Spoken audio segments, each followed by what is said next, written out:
Happy 4th of July, everybody. It is time to talk about Maxine in full spoiler discussion, so we don't gotta be guarded or play hide the ball with any of our thoughts. We can talk about it all. And of course, I'm representing the 4th of July theme here with my Jaws shirt. I'm representing Michael Myers. Rob Zombie's Halloween, which has nothing to do with the 4th of July. Epic fail. Nobody uses that anymore. Epic fail. Epic fail. All right, so Maxine. We've already went over our thoughts. If you want to know those, you can watch the spoiler-free discussion where we both were slightly disappointed, but overall, she liked it more than me. But we both enjoyed it. Yeah. We just didn't love it, which, of course, nowadays it's either a 10 or a 1 in everyone's opinion. And if you're somewhere in the middle, you're an asshole. Yeah.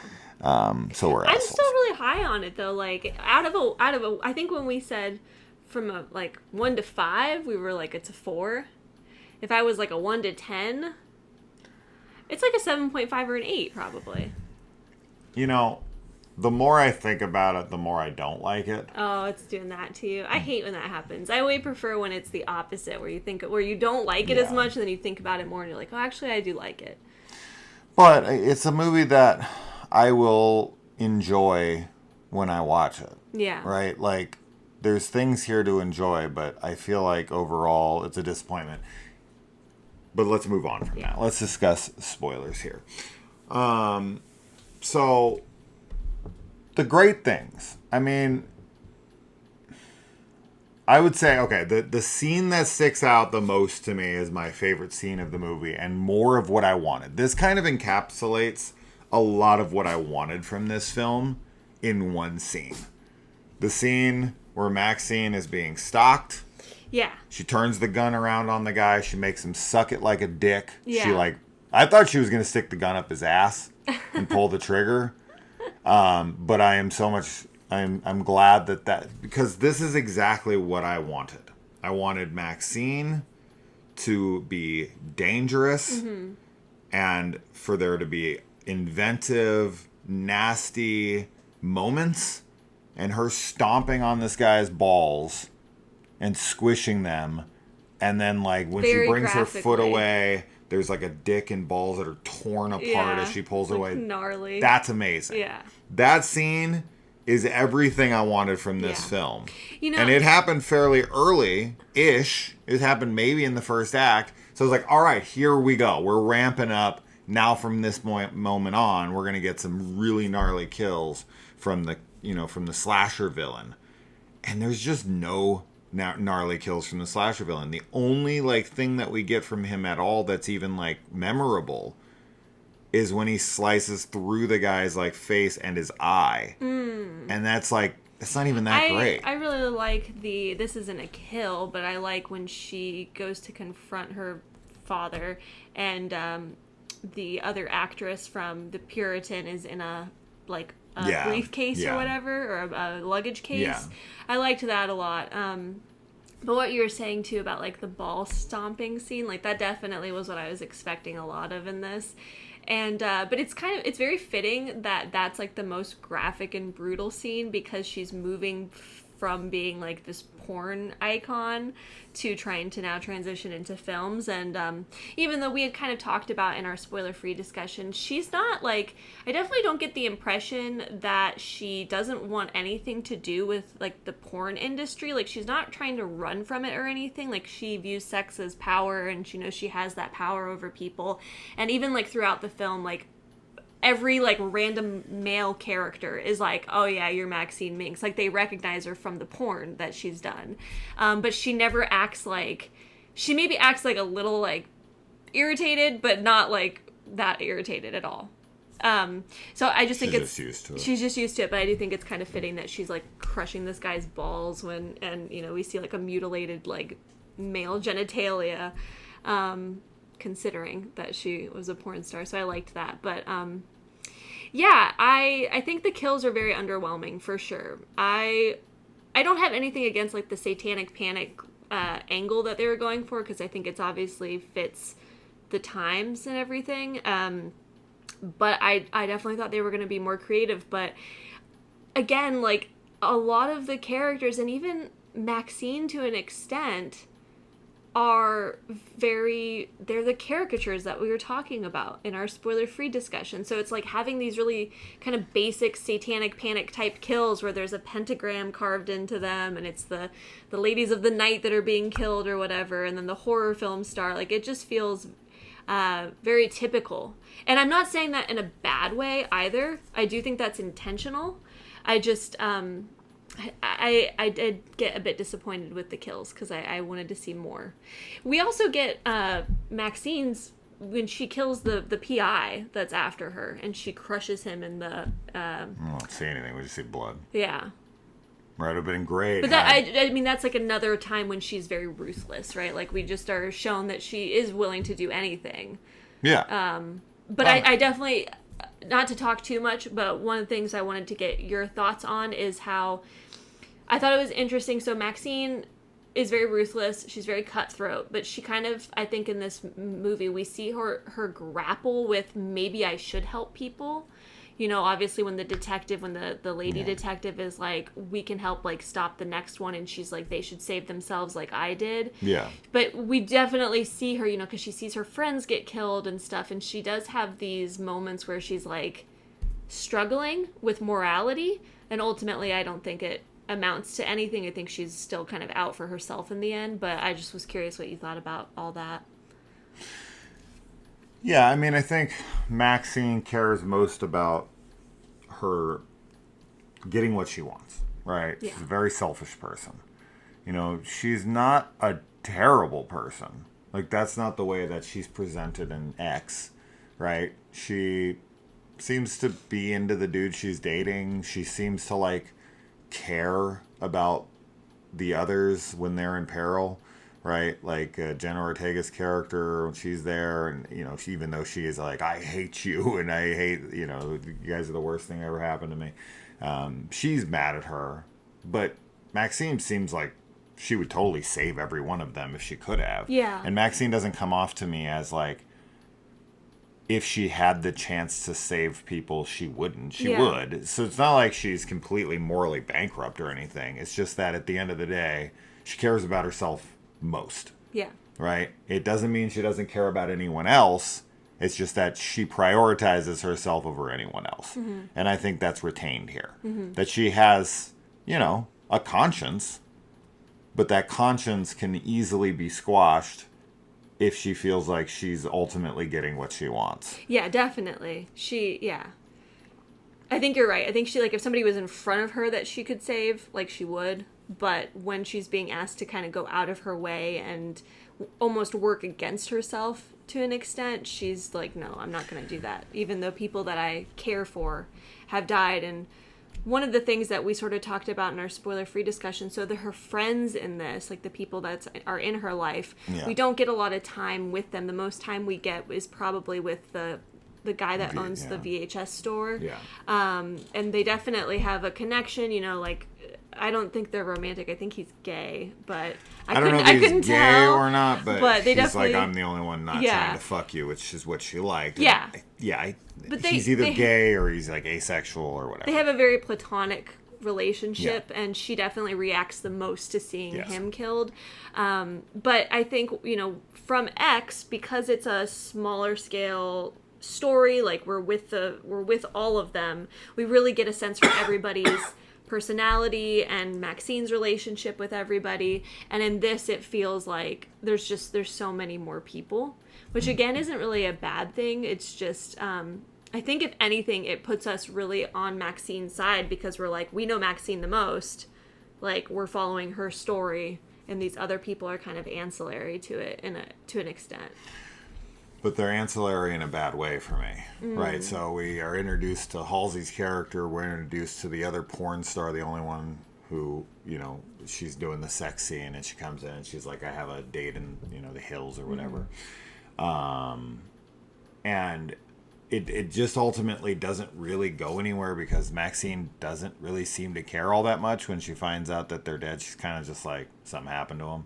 And then when she finds out they're dead, and even when she comes and visits their body, it's like, they need to save themselves. So they're not even really that close to her, even though when she's talking with them, especially Halsey's character, it does seem like they're pretty friendly. But because we get almost nothing out of them and the like cult members that are doing the killing, and as soon as I saw that they had a camera and that there was multiple of them, I'm like, oh yeah, okay, so 100% this is like her congregation, the church, you know, which I had said when I think we were even just discussing the idea of Maxine. I don't even remember when we were talking about that. I was like, it's 100% going to be her father in the cult that he has. You know what though? I think it is mostly the congregation, but he says something to them about like they weren't like when the detectives come. He's like, what are you doing? Like, you got to fight them. Like, they didn't help when your kids went missing. So I think some of these people are people whose family members were victims of the Night Stalker. That's what I thought was going on too.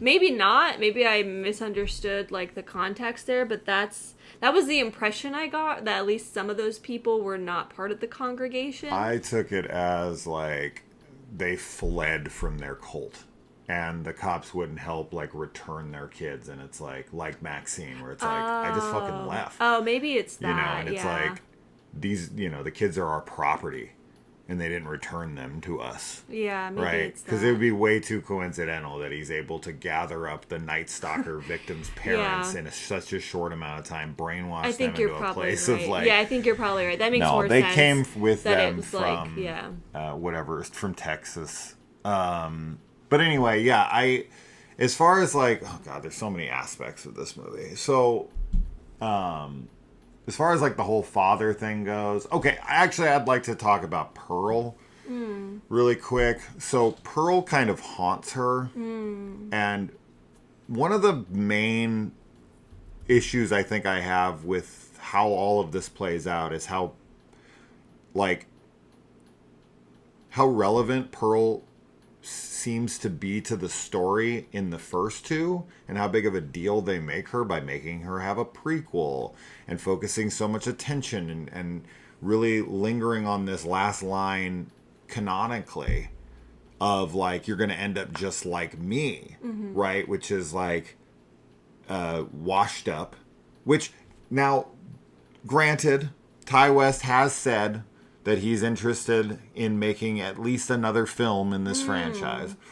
So maybe that will come to pass in the future. Yeah. So, you know, we'll table that for a later discussion potentially. But as of right now, with this trilogy, as it was supposed to be, I just don't find that the Pearl like importance is on display here as it should be. Where she haunts her throughout the first half of the film. She sees her up in the Bates Motel like Norman does his mother, and I'm thinking, okay, she's gonna have relevance to Maxine's arc in this story. And then she just kind of goes away. Right? Like once, I think like basically the Bates Motel in the window, we might see her again in a flash for a second, maybe. I don't remember where it happens in the film.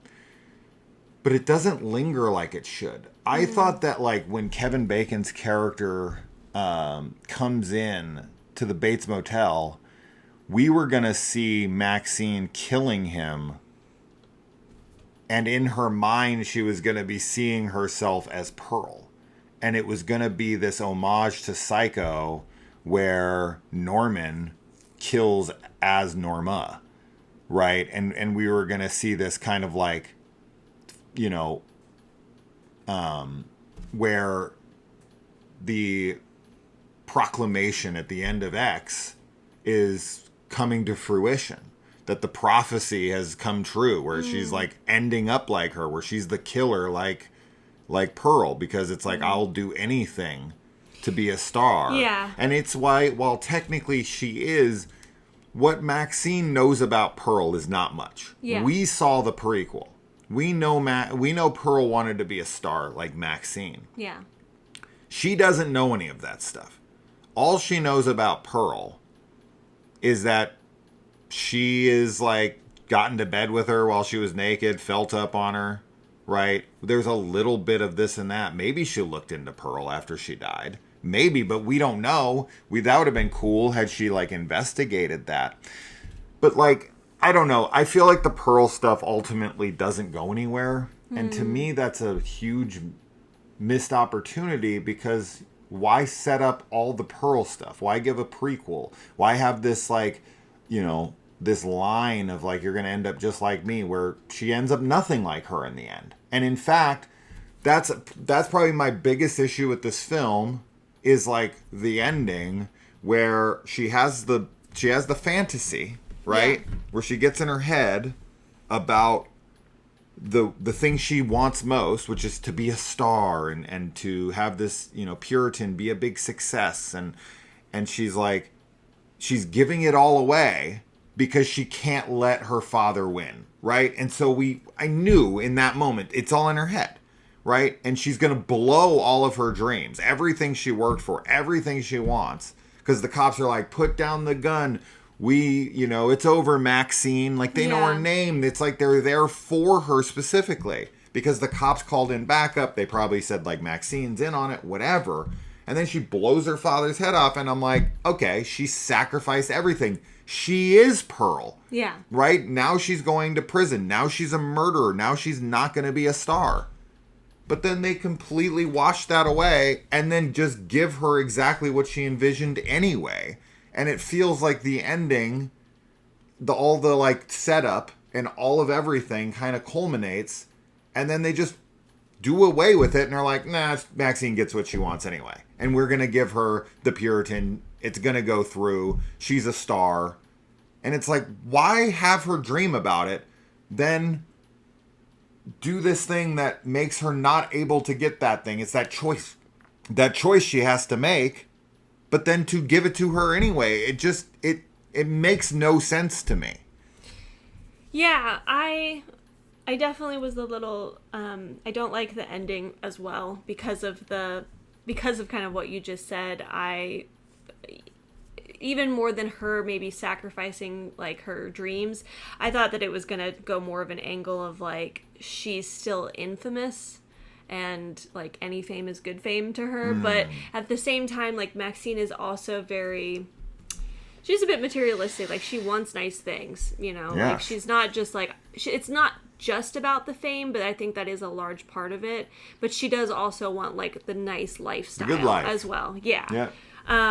So I agree with you. I was a bit confused about that part of the ending and just kind of what the intention and purpose of it was, because it did feel very much like she's having wishful thinking, but it does end up happening pretty similar to that. And there is talk about like her selling her life rights for a film, which is interesting, and I would obviously assume that might be what the next movie would maybe be about. I was hoping the next movie would be The Puritan too.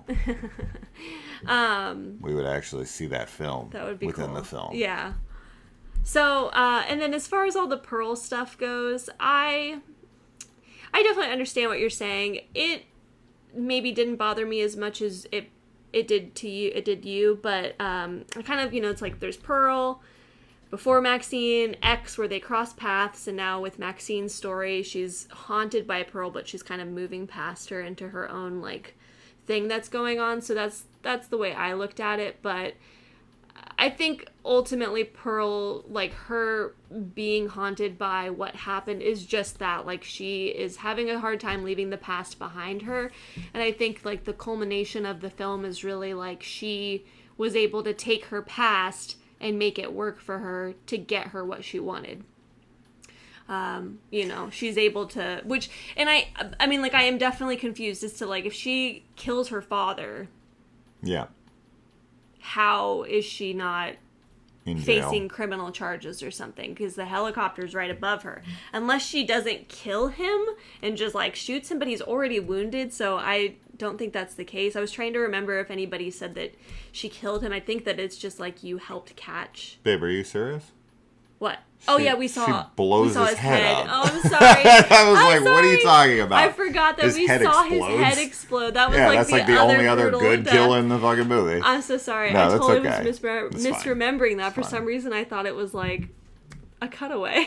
Maybe he can live without a head. No, definitely not. He's dead. No, it's fine. No, thanks. Yeah, he's definitely dead. Anyway, yeah. So then there's no. I don't understand why she doesn't have any criminal issues that she's trying to fight against. And maybe she does. I mean, like, her attorney's there. Her agent / attorney is with her, like, on the other on murderer. the talk show, the other murderer, and so it's possible that that's definitely gonna be something she has to deal with. But that's something they could have acknowledged. Yeah. Like, after your long court case and you were, exonerated because of, like, mental distress. Mm-hmm. It's an easy 5-second, 10-second line that that explains away. Yeah. Like, how she was able to get away with committing literal murder. Yeah. In front of the police. Like, the police are looking, and she has no witnesses because the 2 cops that are there with her die. At least I would assume Michelle Monaghan's character dies. She gets stabbed in the eye and then rolls down the hill. Bobby Cannavale, however you say that guy's name. He's dead. He's 100% dead. Right? But the other chick, maybe, I don't know.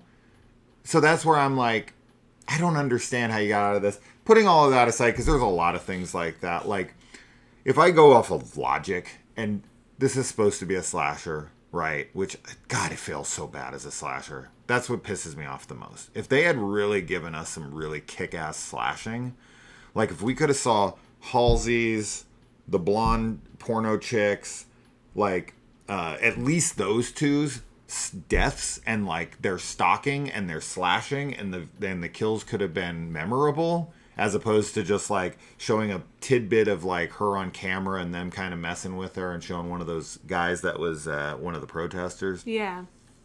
If we could have saw more than that, and we could have saw their deaths, and they would have been more gruesome and more insane, and we would have saw like when they were like, "Can you show us your tits?" and she took her tits out, and she would have had like more like maybe like the peep show scene would have been more hardcore, and we could have gotten more violence, especially in the ending with the like the cult versus the cops, which I thought that whole scene was super fucking silly. That felt like a really like silly action movie where like no one could hit a shot, and but like limbs should have been being torn off. The deaths should have been way more funny and creative and interesting, but it was just like a shootout with the cops that was like boring, and Maxine was like the damsel in distress that was like getting bullets were flying all around her, but she was able to like miss all of them, and I don't know, like all that stuff seems so silly to me. Yeah. And so just like not thought out at all. It just felt like this kind of climax that was cobbled together in the last minute. So that was really, really disappointing. And as I said, with like logical stuff, like I like that the like certain things come, like nothing comes of them. Like he's like, oh, she's like, can you track down where this VHS was made? Yeah. And he's like, yeah, okay, I'll get right on that. And then nothing ever comes of that. He just dies. Yeah. And I think that's why he dies, I guess. I don't know how the killer would know. I think the killer, I think her dad is, he obviously is stalking her. So I think he's just kind of killing people around her. Yeah. But they don't do a good job of establishing that's her father and why this matters so much. Well, what's really weird to me is that he's making a movie. Yeah, that all comes to nothing. He's trying to make her be a star. So that all comes to nothing. I get that he is a cult leader and he's like a zealot. Zealot? Is that the right word? Yeah. And he's very, like, he's insane. So all of that is fine, but yeah, it's definitely interesting that he's like, I'm making a movie by killing all these people and trying to show like how evil Hollywood is by being evil myself. Like, I don't understand. He's a hypocrite, but that's typical zealot behavior. Yeah, so Maxine gets to be in his film, and then obviously gets the chance to be in the Puritan too. So she gets to be in 2 movies. So one thing I genuinely don't understand, and I have really no explanation for, is she gets the tape in the mail that shows her porno. Yeah. Right? Which I guess technically we do get to see Mia Goth naked in this movie. It's just scenes from X. But I don't understand how the Texas lawmen who, because I had said when we watched X, I was like, there's evidence of who all is there. Yeah. They have all the people, the remains. There's someone missing. The lead fucking actress of the porno that is sitting there. The footage, right? Like, you have a witness. And Pearl's dead. Her head has been crushed. And there's no one else around. The car's gone. Somebody got away. Somebody was witness to all of this stuff. It's like one of the easiest things to solve ever. The literal footage is sitting there. Then we flash forward. I think the first one's 77. Isn't that right? 77? I think, but I don't remember. I think it's 77. You're probably right. It's around there. So we're skipping to about 8 years later, 1985. Yeah. She is supposedly like the porn star in Hollywood. Kevin Bacon's character is hired to find Maxine. Why? Like, how the cops can't find her? Where she lives. There's no way the cops couldn't find Yeah. her. Number one. And number two, there's no way anyone couldn't find her. She's not rich. She's easy to follow. She lives in a fucking, like, basic apartment above a video store in Hollywood. Like, she drives 100 miles per hour in her car that has her name on the fucking license plate. Yeah. She's going from her porno gigs. Like, the cops never found her. Never. Right? They're not even involved in this. Somehow the cult guy has the tape from police evidence. Has no police connections that I'm aware of. Maybe someone of the cops is part of the cult. I don't know. But we see the cops investigating the murder at the beginning and the end of X. Yeah. So why they have not tracked down Maxine Minx is beyond my comprehension. I have no fucking clue how she is not involved in the Pearl murders and all the people that were there. As they call it, the Texas Porn Star Massacre. Porn Star Massacre. Which is great really title. Great, yeah. I would have actually loved that to be the name of X. But the fact they can't track him down, and the fact that a private detective has to be hired when he's nowhere near as ruthless as the killers, and he has his own cult. Why he has to hire a private investigator to come in and track her down when he has a literal whole cult of people. Yeah. It's like you're just wasting money, and she's not hard to find. She's not hiding her identity. She literally still goes by her first name and is still using the name she used in the porno that she made, and she's the biggest porn actress in Hollywood. Yeah. This makes no sense at all. Yeah, I definitely don't have an explanation for what's going on with the Texas... explanation? I don't have an explanation for the Texas policemen. And I don't know. I really don't. I don't have anything. I mean, I don't expect you to, because there isn't an answer. I don't have an answer. And, like, the only thing that I just keep thinking about, because of how kind of on the nose all the characters are, is that it just feels like a really sleazy movie. Like, everybody in it just feels like they're characters in a movie. Right. And logic as I've said, need not apply. Yeah, I think that's a very intentional... I think that's intentionally written that way. So, yeah. I don't know. But are we supposed to, like, have some kind of emotional connection when the detective is dying and he's like, I wanted to be an actor too? No, like, at that point, I'm so checked out. It's like, I don't care. I mean... Like, and that shouldn't be that way. Like, and then when that girl gets her, stabbed in the eye and she's like, I told you I'd get him. And it's like, it makes it too easy. It's like, both the cops are out of the way, and then her father's incapacitated, as she doesn't really have much of a showdown with him. Yeah, she gets kind of this, like, fairy tale type ending to her big fiasco. Yeah. And I didn't feel an emotional connection when the detective's like, I wanted to be an actor too. I just kind of think, again, it relates back to this commentary about what it's like to, go to Hollywood and to try and make it as an actor, and how not everybody does. In fact, the majority of people that go out there with intention to become a star, to, make it big, don't. They do other mundane things out in California, in LA. And so I think that a lot of this is showing how, like, Maxine is going to make it work for her no matter what. Like, she does have the X factor. She has the ruthlessness to do whatever she needs to do to get what she wants. And I think all these other people, like her friends that are there, like, they keep saying it could be you, like, it's really easy, like, girls in Hollywood can become infamous, like, overnight, like, you can be on the slab. But she's not really afraid of any of that, because she's killed people and she's already survived, almost being murdered. So she feels, I think that she has a bit of this, like, invincibility kind of a feeling to her. She has a little bit of an ego trip going on, which we see when she walks out of the audition and is like, y'all better go home because I fucking nailed that. Yeah. Which is great. I love that. It's a very nice contrast to Pearl's audition scene. Yeah. Right? Where she's like, she has all this energy and excitement, like, going into it. And she's like, it's me. Like, I'm going to be the one they pick. And then she bombs horribly and, leaves crying.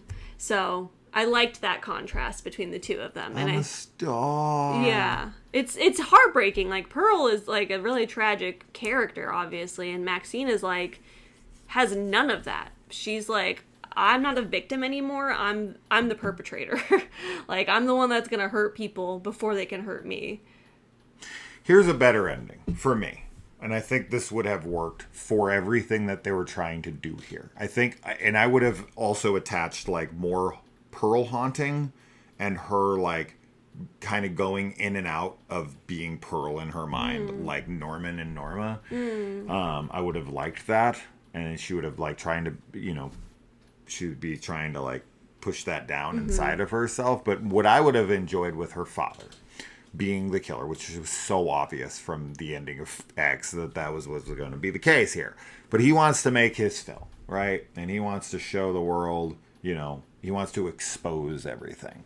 I think what would have been cool is if we would have had the killer carry, at least being followed by a cameraman, right? And we see that, like, the killer is there and he has a cameraman with him, and and he's doing his killings as the cameraman's following him, and it's like this cool, like, slasher film being filmed in reality, right? And so then we get to the big climax. They're filming everything. Maxine and him are having their big moment in the showdown, and then we play it out how they want to play it out. I'm not exactly in love with this, but I'm just trying to take it as it is, but give it just a new flavor to make it work the way that it's set up.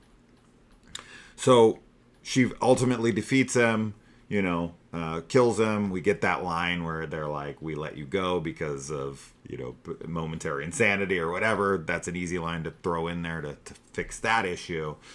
But then when she goes to the screening for the Puritan 2, and it's her big moment, and this is her stardom, the start of it. She's finally the movie star. She's gotten everything she wants. She goes to sit down in the theater, and everyone's ready for the movie to start, and the movie starts, and she, like, looks up in the freaking booth, and she sees, like, one of the cult members up there, and he throws on their movie, and we see, like, the events of, like, X, right? Like, we see her porno there, and everyone's kind of like, what the hell? And then we see, like, shots of all the dead bodies, like, as we see, Kid Cudi's guy, then we see his, body that's mutilated because he was, like, shotgunned into the freaking alligator swamp, and then, we see Jenna Ortega's, and she's all mutilated, and we see all the characters that are in there, and then, like, the crime scene photos of them, and then Maxine, but then we see, like, she's filming all the murders, and then we see Maxine in his showdown, and they're, like, yelling things at each other, and then it's like all this, she's sitting there like, no, shut it off, don't watch this, and then, she's kind of like, she's infamous. Yeah, her reputation So gets for ruined. a film that she made, like the slasher film she made, but it's not the slasher film she thought she made. Yeah. Right, and it that's like cool. ruins all their careers because it's like this huge debacle. And it's she's famous for this slasher film, but it's not the one she wanted. Yeah. You could have written it in a way where that's the film that gets played and it ruins her, but she's also kind of gets what she wants. Right, and then it wraps around back to Pearl better because that's like what ruins her is like what Pearl ended up doing. Right?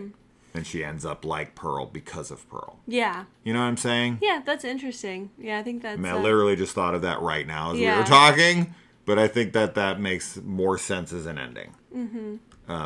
Within the... Like, if I was to completely rewrite the film, it would be a completely different film. But I'm saying what Like would have for been what a the better framework ending is. within the framework of what Yeah. he constructed here, I like that better than Yeah. what we get. Because the, like, double take of, I'm a star... and then makes the decision to give away the stardom and then is a star anyway, is just kind of like, Yeah. it makes no sense to me. I literally don't get that. I don't think I'll ever like that. Yeah, I definitely don't like that either. I'm fine with her being a star in the end. I'm fine with that, working out it in a way because, again... So then I why think show the it's- dream sequence? But yeah, I think right? the dream sequence Just have him is shoot kind him of in the like, head and then she's just a star. I think if they, like, the dream sequence that she has, like, if it was more her, like, agonizing over whether or not she could still make it work if she kills him, Yeah. something like that, Yeah. maybe would have worked better, and then she takes the chance and it works out for her. If she could have But, said something to him, like if he was like, if you pull that trigger, you'll never get what you Sure. want. And she is like, you know. Yes, I will, or... Like, yeah, like, I will not accept a life I don't deserve. Which or is what something. she says with him. She makes him say it with her. I get that, but So, it's yeah. like that should have been the closing line of her being like, I'm going to figure this out no matter The what. funny thing, too, is that I also thought with her saying that line, I was like, she doesn't deserve the fame. Like, she doesn't deserve that life. Yeah. In a way, because she is a murderer, and she is, like, a really ruthless person. So I was like, oh, maybe that's what it's going to be, where she's, like, kind of acknowledging that she's this, like, shitty person that doesn't deserve to get what she wants, really.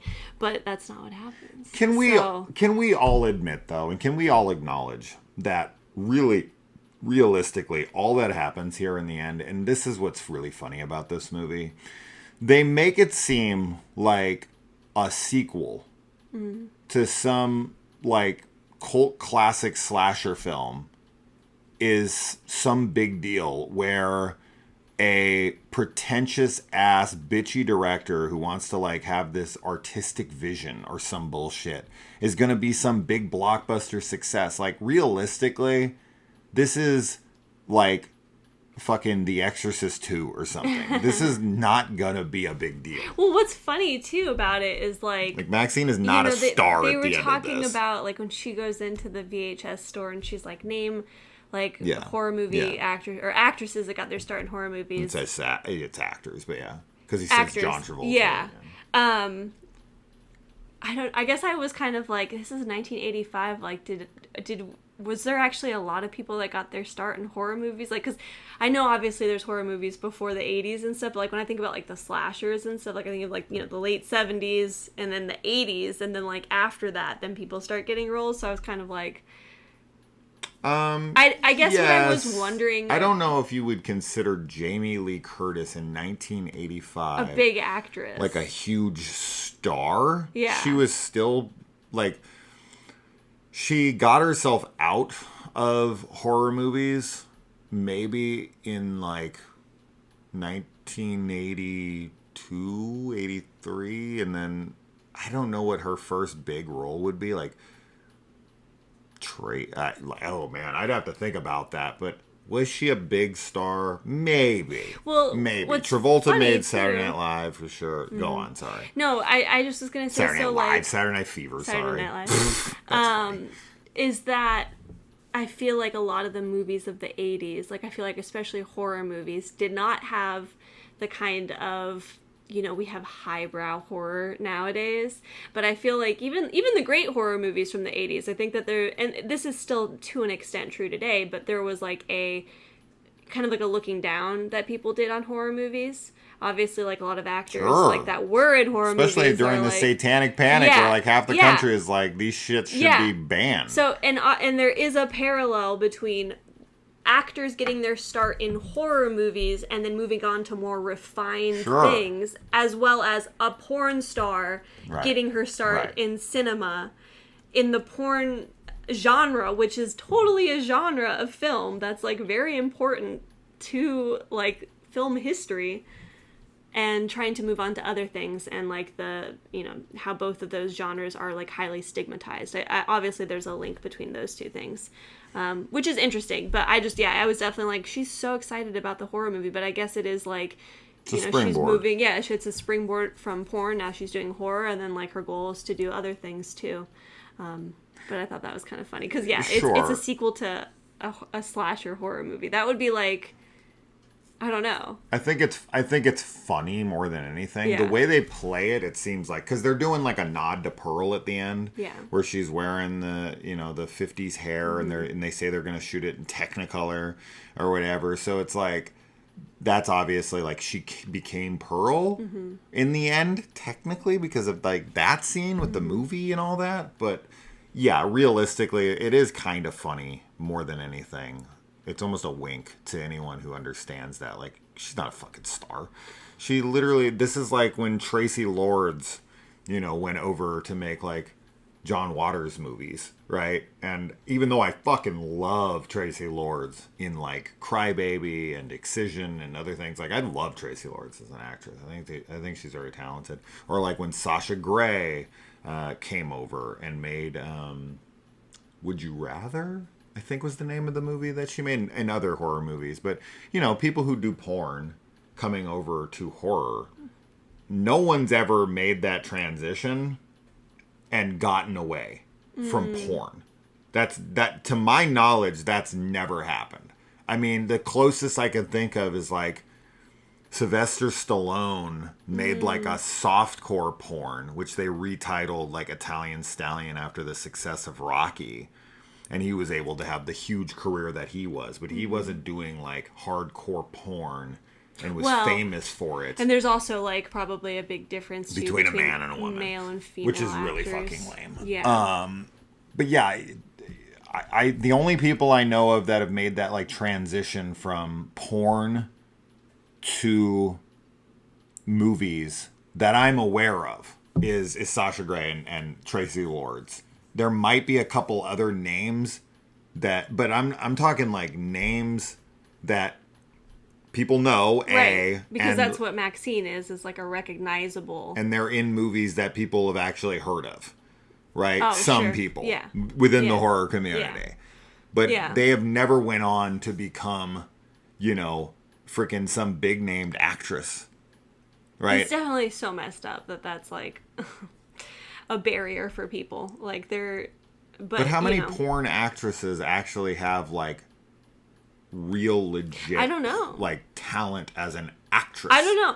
Maybe some. I don't know. I truthfully don't really watch porn movies, so I don't know. But I'm sure, just like with any genre, though, I do know that this is true, is that there are like shitty porn movies that it's like you don't really care about like what the plot is, like it's just some setup to have people have sex, right? And then there's other ones that actually are a little bit more of like, you know, erotic and trying to build like the sensuality and like, you know, whatever is That's going more on, softcore. right? Fine, but Yeah. there's differences in the genre, just like in horror, how we have all these different subgenres within horror movies, and there's B films that people are like, this is understandably a bad movie, but we just love it because it's like, you know, campy and fun. And then we have the Midsommars and the Hereditaries and all that. So I'm sure that there are people that are in porn that make sex videos that like do have talent as actors and actresses and want to do other things. And I mean, I think nowadays it's probably easier, maybe not easier, but hopefully moving towards something being easier for those people to do other roles if they want them. You could do it now. Yeah. I think you could do it now because we have a much more accepting culture in that way. Yeah. So I was going to ask, like, when you brought up Midsommar or something, like, if Florence Pugh was a porn star before Midsommar. Before Midsommar, and then made Midsommar, and she gave the performance, like everything was exactly the same in that. Would she be in Dune? Would she be, in Black Widow? Would she be in Oppenheimer? Would she be the big actress that she now is? Well, I mean... I don't know. I don't think so. To talk about Maxine, too, like, when we see her audition, she gives a fantastic read. Yes. For a slasher film. Yes. Where you would expect it to be, like, super hammy. Which is a great moment. And I was like, I'm super in it. Yes. Because you don't know. Because... we don't know the talent of Maxine as an actress. We haven't seen her. We see her in Farmer's Daughter, and she's being, like, coy and whatever, but there's not anything happening that's, like, super emotional. Like, she's just coming on to this guy. She has the it factor. Yeah, and right? she's super sexy. And in this, we really see, like, oh, she can act. And she can turn it on and off. I mean, she's, like, crying, and, like, it's super intense, and then she's just like, thank you. Just kind of goes back, and that's amazing. And it's also kind of scary, because I think that's Maxine. She can literally play any role that will serve her. And so, that is part of it. But, I don't know. I mean, if we get another movie in this franchise, like, of course, I'm excited for that. If that comes to be, I definitely would love to see more of Maxine, like, acting and doing stuff in Hollywood. And, like, I don't mean to root for her downfall, but I kind of am, because it just feels like it should be such a tragedy. But that could... I mean, it's definitely not the direction that this film goes. It does elevate her, and it's kind of like, she gets what she wants, as we've already said. So, yeah, but... I mean, there's plenty more I could say, but I think I'll leave it there. Yeah. Yeah. I feel like I mostly just said negative things. And I was mostly just saying all the things that I didn't like. Which is what I'm saying. This is where, like... I like Maxine as a character, and I don't think she's fully utilized, and I don't think that her story is fully realized here. I think that, which is kind of surprising to me, because Pearl was the rushed one. That was the one that they started filming literally the day X stopped filming. Yeah. Right? So that was like the rushed. And this is the one that they had 2 years to craft, and this one feels the most rushed of the three. Yeah. So, I don't understand that.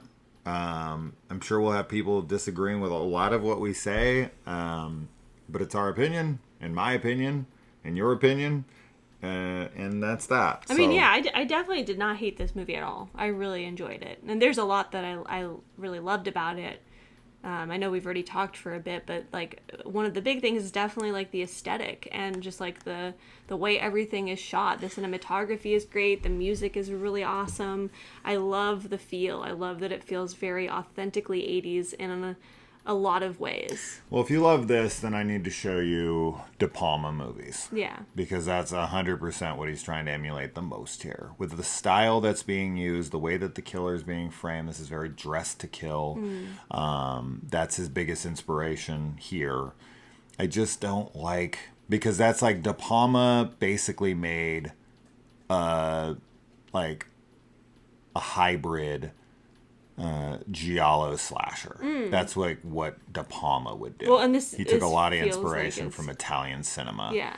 Right, and he put them in American cinema and kind of made it a slasher. So I mean, that's literally what the first half of this feels like, is a giallo slasher hybrid. Yeah. I mean, I definitely didn't mean to say negative things. We just wanted to talk about, I think, some of our criticisms of it with spoilers in it. But you bring in the Bates Motel. Yeah. And it's that was actually the other thing I was going to say. Anywhere. I like the sets. I like that they're on the Universal backlots. I like that we get to see all, like, it's very much movies and Hollywood and everything's fake. And, even I liked that the Bates Motel was there. And I found it odd that she mentioned that they had previously just filmed a sequel to Psycho there. But I want to say, and I can check your phone really quick for confirmation, but at that moment in 1985, they should have either just filmed, which would maybe line up, or they should be filming Psycho 3. What's funny, though, is that she's like, they filmed a sequel, if you can believe it. or something like Yeah, that. because most people never thought they'd film a sequel to that. I especially took that much line later. as like... So 1986, so they should have been filming Psycho 3. They might not have started filming yet. I took that line, though, as like... Why would you ever make a sequel to the greatest, like, horror film, Sure. Psycho? Like, it doesn't need a sequel. Which was funny like to me meta because she's commentary. making a sequel to Yeah, her movie. exactly. Yeah. But, I mean, we love all the Psycho movies and everything in the Psycho universe. So I am happy that they made sequels. In fact, I want to watch Psycho and Psycho 2. I just Psycho felt 3. like the utilization of the Psycho house and the Psycho lot and all of that stuff was like primed for some really cool shit and homages to Hitchcock. It's just like, yeah, there's one. We see Pearl up in the window because that ended up not being anything. Like, remember, my guess was that the killer was going to be dressed like Pearl. Right, yeah. Like an old woman mask. Yeah. And it was going to be haunting her and, like, following her around because the killer would, like, know that that's something that, like, weighed on her. This Pearl-like figure. But it ends up just being something in her head. But then, as I said, it just kind of drops out of the movie right there. Yeah. Like, we don't really see it again. And then when she goes in the house, I'm thinking, okay, is she going to see Pearl in the house? Is that guy going to come in? Is she going to, like, kill her as Pearl? Or kill him as Pearl? Like, are we going to do anything with this? No. Like, she goes back to it. She runs back to it. She goes into the house. And then he just comes to the door, and the guy's like, oh, over here, Larry Fessenden. It was cool to see and all that. But it's just like, oh, come away. And then she just kind of looks out and then just leaves the house. And I'm like, so we're not going to do anything with the Bates Motel. Like, what the fuck? Why not? Another thing that one more thing to say that I liked, I really liked the scene where she is getting the casting on her head. I thought By that, Sophie Thatcher, who's in it for like I was 2 so minutes. happy to see her in it though, because she's going to be in another horror movie that's coming out called Heretic, and Yes. I am so excited to see her in horror. I think she's a really talented actress, and I think she's got like the perfect look for horror. Yeah. She's so cute, and I'm just really So her and Ella Purnell from Fallout. They're both so adorable. They're both adorable. And, so is the chick who plays Misty. Oh yeah, I love like her in for Yellow the Jackets. flashbacks.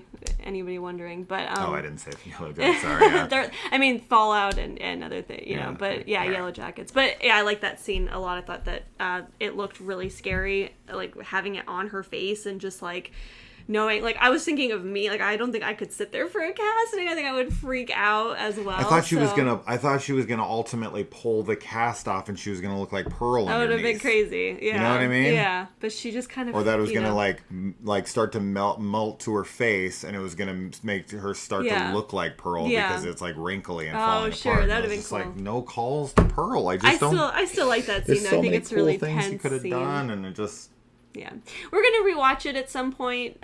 Maybe not this year, but maybe right before the end of the year, just to revisit it. But we'll definitely rewatch it and see. I want a trilogy box set. That's what I've been waiting for. Yeah. I didn't buy X or Pearl we specifically want because I want a 3-pack box set of all 3. Yeah. So, anyways, that's that. Let us know what you guys think. Are we what? Are we off our mark? No, we're not off our mark. We hit the X. Did you love it? Why did you love it? Tell us. Yeah, that's great. We want to know. We're happy people loved it. We liked it. We still really liked it. I didn't really like it. I really liked it. He liked it. I thought it was I really liked it. I thought it was good. I thought Maxine was good. And I thought there was good style and music. And I think that almost everything else was a letdown. Okay. Well. That's where I'm at. Tell us why you loved it. Or why you hated it. We want to know both sides. Or why you feel the same way that we feel. Where you're like kind of in the middle. If at this point you don't understand why I didn't like the movie as much, I don't know what else to tell you. I could talk more, but I think I said enough to prove my point of why I personally did not connect with all the things I think they could have done better. Yeah. So that's that. All right, guys. We'll see you in the comments.